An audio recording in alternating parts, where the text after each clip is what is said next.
Hi everyone, this is Dan Robinson with StormHighway.com and IcyRoadSafety.com. I wanted to make this video presentation today to announce some updates to a project I've been working on during the past 4 years. It's a new winter weather scale called the Vehicle Loss of Control Risk, or LCR for short. Its companion is a map called BFP+. LCR and BFP+ are new tools to help visualize the risk to drivers from icy roads caused by winter weather. I published a video about LCR in 2022 when I had the first working version, and I thought there were enough updates to talk about for a new video now in 2025. So we have parameters for other types of weather hazards. For instance, the significant tornado parameter, or STP for tornadoes. LCR is meant to be a similar scale. The higher the LCR value, the greater the risk is to someone operating a motor vehicle in that area. BFP+, or below freezing precipitation expanded, is a simple chart showing all precipitation in the context of surface temperature. BFP+ is meant to be a complement to LCR in visualizing icy road risk areas. The main reason I started this project is because over the last 25 years, I've been covering winter weather as a freelance cameraman. Over and over again, I've seen the same conditions cause high impact events in terms of vehicle accidents. These conditions are very predictable. In fact, so predictable that I've been able to capture a large amount of partial or complete loss of control incidents on camera, well over 300 at this point, as you can see clearly from the most popular videos on my channel. So the problem is that the main measure of winter weather hazards is via precipitation amounts. For instance, how much snow is going to fall. But research is increasingly showing that most of the highest impact events in terms of accidents, deaths, and injuries happen with very light amounts of winter precipitation. 70% of winter crashes happen with less than 2 inches of snow, and if you watch my videos, you can see that very clearly. Most people don't think of a light dusting of snow as a big deal, yet those types of events can be some of the worst for road impacts. So I wondered if it would be possible to put these conditions I'm seeing all the time down on paper, or in this case computer code, and put it in the form of something that everyone can use. A script can process weather data to generate maps that show where those conditions were happening or were likely to happen. So the idea here is to rank the risk to a driver out on the road of losing control and getting into an accident. I've assigned some impact descriptions to the LCR scale levels here. Again, these are based on what I've seen happen in the field time and time again. The colors are mimicking what the SPC does for severe weather, and these will likely be adjusted as time goes on. Back in 2022, I released the first working version of the LCR script and was able to run it manually to produce forecast charts. In December of 2023, I launched a server that produces 6 and 24-hour LCR and BFP+ charts every hour and posts them to a dashboard on the IcyRoadSafety.com site. I've also made this script open source and freely available, so if you run any type of weather information outlet, I'm inviting and encouraging you to add LCR and BFP+ to your data displays. So here are a few sample LCR and BFP+ charts generated by the script in the server. This one's from the big Gulf Coast winter storm in January of 2025 that brought icy roads to Florida.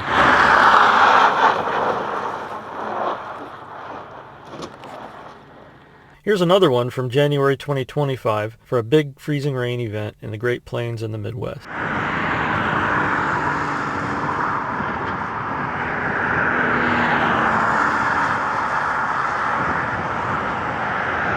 The LCR script is still in a beta stage at the time of this video's posting. There are several issues that need some work that I'm going to go over in this video. If you're in the weather enterprise and have some experience with this type of development, I would of course welcome and appreciate any assistance you could offer. The basic weather condition for icy roads is precipitation of any type, that's rain, snow, sleet, or graupel, that falls into below freezing air at the surface. I discovered that in our current toolbox of weather model output, there's no way to visualize where those two factors, precipitation and freezing temperatures, overlap. Let's take a look at this example. The QPF chart shows the amount of expected precipitation of all types. In weather forecasts and models, this raw preset value is called quantitative precipitation forecast. The surface temperature chart for the same time shows the standard 2-meter air temperature. I color-coded the scale here to show where the freezing line of 32 degrees Fahrenheit or 0 degrees Celsius is. Now, all you need to visualize where icy roads are possible is to be able to see where the sub-freezing temperatures overlap with the precipitation. Again, you really don't care at this basic level what what the precip type is. Just where any precip is falling into sub-freezing temperatures will have a risk for icy roads. But we've never really had a way to visualize that. You just have to flip back and forth between precipitation and surface temperature charts to try to picture it in your head for any given part of the map. Now you might say, couldn't you just use the precip type charts, the snow charts, or the freezing rain charts? In some cases, yes, but those give you an incomplete picture of the precip freezing temp overlap. Snow can fall into surface temperatures well above freezing, and in those cases the risk for icy roads is low unless the snowfall rates are very high to counteract. Again, to visualize where those are, you'd still need to alternate between the surface temperature chart and a snow or P-type chart. Let's look at the snow precip type chart for the same time as the previous example. You can see how big of a chunk of the snow in this example is occurring in above freezing surface temperatures. Again, for icy roads, you're only interested in the near or below freezing areas where the snow is falling. The P-type chart and the snowfall charts by themselves just don't give you that information. So to sum all of this up, I always found all of that toggling back and forth between temperature and precip charts to be very tedious, and I just wanted a shorthand way to see where precip and sub-freezing surface temperatures overlap. That type of map just didn't exist, so I decided to try making one. Someone might come up with a better name for this, but I just called this chart BFP, or below freezing precipitation. Again, it's very simple. All it is a QPF chart that shows only the precip that's falling into sub-freezing surface temperatures. During this brainstorming process, I realized it would be possible to integrate many of the other factors that I see in the field that increase the icy road risk and make a new parameter that can be plotted on the map called LCR.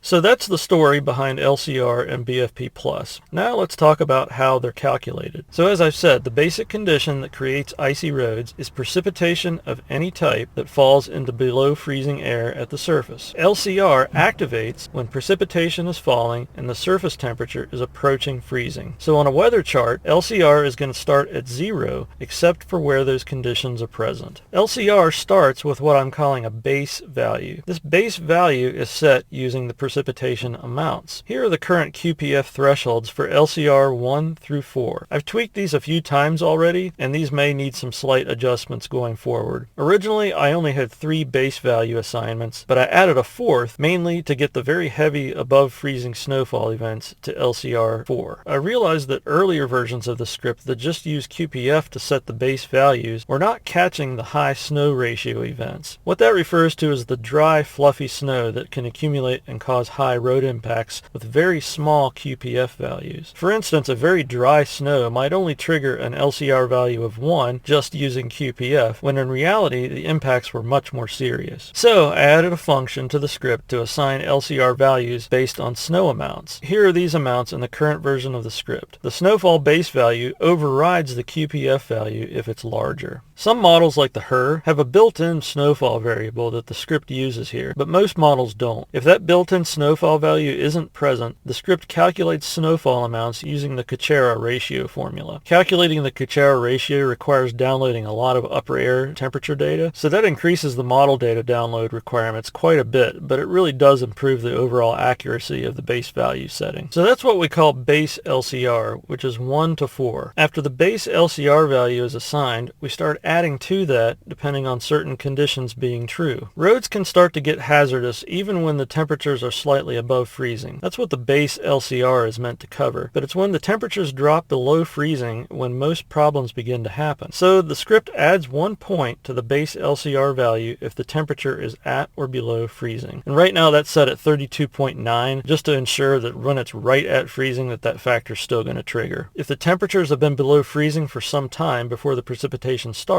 road surfaces will have time to cool down, even following warmer weather. For this reason, if the average temperature in the previous 6 hours is below freezing, the script adds another 1 point to the LCR value. Now, when the surface temperature falls to 29 degrees or below, you really start to see a significant worsening of road conditions during any precipitation type. Not only does a more solid bonding or adhesion of ice to the road surface develop at these temperatures, but you start to see the heat from vehicle traffic introducing a melting and refreezing cycle of the frozen material already on the ground. This creates a uniform, well-bonded layer of ice that is treacherously slippery. In discussions with people in the science of winter precipitation, I've learned there really isn't a term for this, so I've decided to call the 29 Fahrenheit mark the critical icing temperature, since it marks such a distinct jump in the observed road slickness that I see all the time in the field. Because precipitation falling in this temperature range really creates a jump in the overall severity of the conditions, the script adds another 2 points to the LCR value when the surface temperature is between 20 and 29 degrees. I don't really need to explain this one too much, especially if you have any experience driving in freezing rain or freezing drizzle. These precipitation types create the most uniform and the most slick types of road icing, and to make matters worse, this type of icing is very hard for drivers to see. I have plenty of videos on my channel that demonstrate this, so if the precipitation type is freezing rain or freezing drizzle, the script will increase the LCR value by another 2 points. Strong winds can trigger slides and loss of control when roads are already very slick. This factor adds another 1 point to LCR when surface wind gusts are above 20 miles per hour and the LCR value is already 5 or greater. So this is one of 2 non-weather factors that can increase the risk to a driver. Road treatment plays a major part in how bad any given icy road is going to be. The southern United States sees far fewer winter weather events than areas that are farther north, and for that reason they just don't have the de-icing capacity that northern or even middle latitudes of the country have. And by de-icing capacity, I'm talking about salt trucks, brine trucks, snow plows, things like that. That means that any given winter weather event in these regions will tend to be much worse in terms of accident rates than the same type of storm happening in central and northern parts of the country. If you're familiar with my videos, you know I spend a lot of time covering southern United States winter storms, and you've seen how bad those can be. The LCR script handles this factor by the latitude part of the location's coordinates. At locations at or south of the 35-degree latitude, LCR is increased by 1. If at or south of 34 degrees, LCR is increased by 2. And if at or south of 33 degrees, LCR is increased by 3. The second non-weather factor that affects the icy road risk is whether or not the event was forecast in advance. There are 2 main effects of a forecasted winter weather event. The first is the salting and plowing crews and authorities have been adequately mobilized, and 2, the general public is more prepared. Most winter precipitation events are well forecasted and warned. The National Weather Service does a great job. It's inevitable, though, that a sneaky event is going to slip by forecasters and catch everyone by surprise from time to time. That can be something like a freak dusting of snow at rush hour or freezing drizzle that no models or other weather data showed happening. The impact that a surprise winter weather event has is massive. Salting and plowing personnel can take hours to mobilize. Those workers often have to be called in from home, and the already snarled roads will make it difficult for them to even get to the DOT facility and get back out onto the highways once they're in the trucks. The general public is also not prepared. They're driving faster than they would be otherwise. They're not postponing or canceling errands and travel like they would with something that was forecast. The surprise events that I've documented have been some of the worst I've seen in my career. They're well deserving of a big 3-point increase in the LCR value. So the main problem with this factor is that there's nothing in a numerical model that can be used to trigger it. If you could see a surprise event coming on a model, then it wouldn't be a surprise event by definition. So for that reason, the script that uses model data to calculate LCR does not include this factor, despite its overall importance. Now, in a real-time analysis, you will be able to incorporate this factor by just looking at whether there's a National Weather Service watch, warning, or advisory in effect for at least 3 hours. So that's going to be like a binary value. Is there a watch, warning, advisory in effect? Yes or no. The script only assigns LCR values for freezing fog when there's no precipitation. That is, when LCR is still 0 after going through the first part of the script. So currently it uses relative humidity and surface temperature to assign LCR values of 1 through 4. Here are the temperature and humidity values used in the latest version. Now I know that just using temperature and humidity is an oversimplification of freezing fog, so this part of the script might need some more refining as we go forward.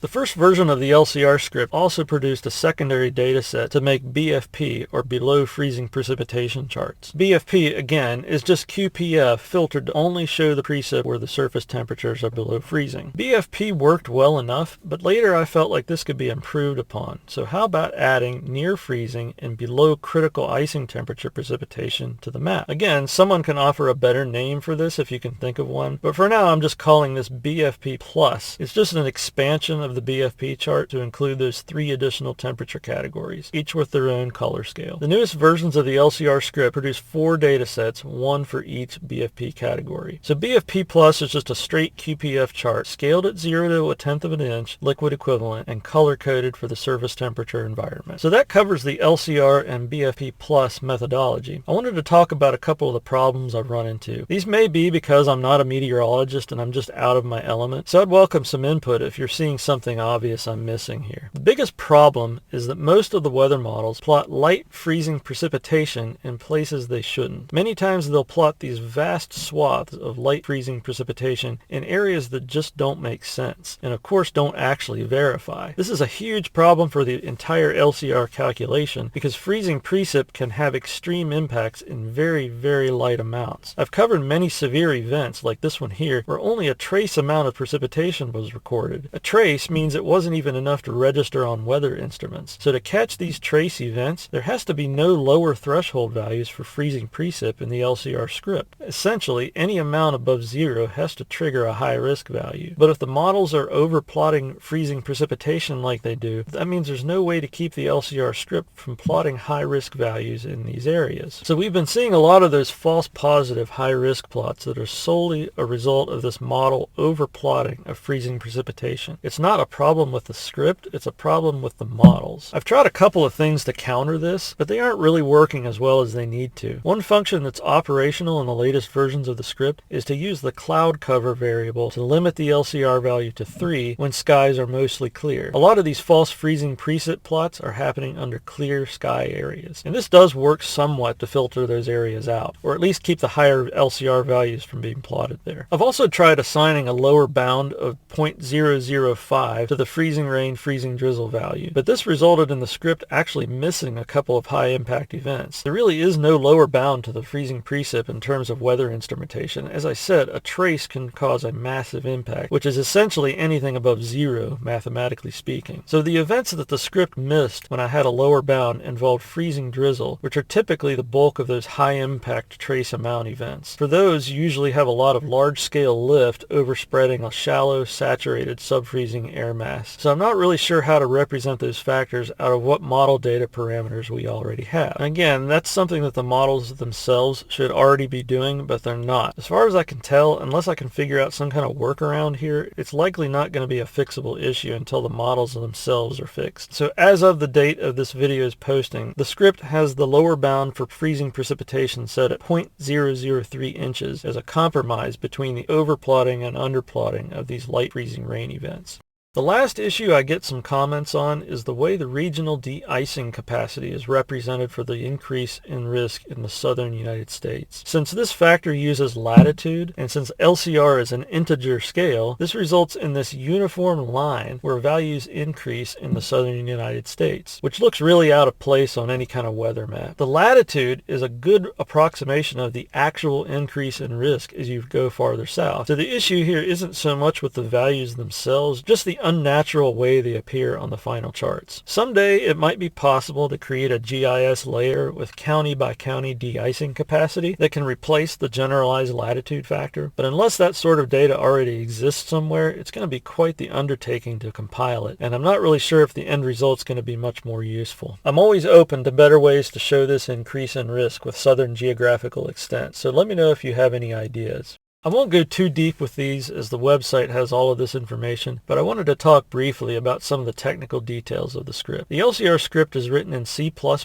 and runs in the open source NCO toolkit in Linux. A bash script automates the downloading of the data, running of the script, and the creation of the final map data files. Another note I think many will find interesting is that I tried several times to use artificial intelligence, large language models, to create both the main LCR NCO script and the Python mapping scripts. I couldn't get even a single working script out of the various large language models. They would produce something that would error out, then debugging would just go in circles. It would correct one error, which would lead to another error, and after 3 or more cycles of that, it would just go back to the original code that produced the original error. Now, I think this is likely due to the specialized nature of this product, and there aren't many examples of NCO code and multi-dimensional arrays for LLMs to train on. Ultimately, I had to spend a few $1,000s to hire programmers to get the script scripts working and get the server up and running. At least for this project, that was clearly the way to go. They did an incredible job in helping me bring this from concept to reality. I have a lot more details about the technical side of the process on the main LCR page on icyroadsafety.com. There you can also download the script and all of the various supporting files like bash scripts and color table files. Everything you need to run the script and create your own charts is free and open source, and that page has a tutorial that can take you through the whole process. I'm hoping ultimately to get some input and guidance from the meteorological community in ironing out some of the problems. After all, I'm just a storm chaser camera guy way out of my element here. I know a lot of my methods here probably aren't up to the standards required to be taken seriously in science circles, but the main thing I can bring to the table is decades of field experience directly observing and documenting this phenomenon. So I'd definitely welcome any help in correcting any deficiencies here. I'd also like to hear what those in these fields think of the whole idea. Is there anything potentially useful here, or should I just save my time and money? As always, let me know if you have any questions or suggestions on how we can make this more useful. Thanks for watching and stay tuned.